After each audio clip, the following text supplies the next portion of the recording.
Kanino kayang energy to, no? Yung mga tanong mo sa isip, no? Yung mga tanong mo sa isip, eto na po, no? Ang tanong mo sa isip mo ay, iniisip pa ba ako ng ex ko? Iniisip ka pa ba ng ex mo? Pero siya iniisip mo. May mga ano ka, no? May mga masasayang memory. May harot-harot pa, no? Sige.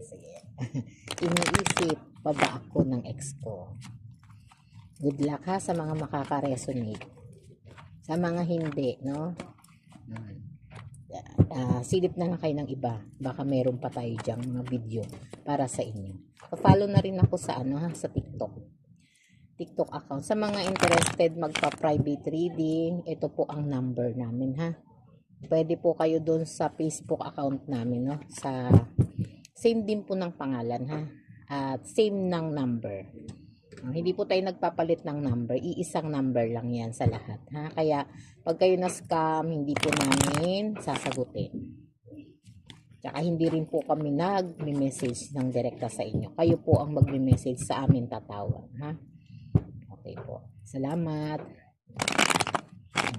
Ito na po yung iniisip mo ha. Ito hindi to nawawala-wala sa isip mo. Parang kahit may ginagawa ka, kahit saan ka pumunta, no? Talagang iniisip mo pa yan. Minsan may mga luha pa sa mata, no? Andoon yung pagkamis mo sa kanya. Umpisahan na natin ha. Okay, salamat.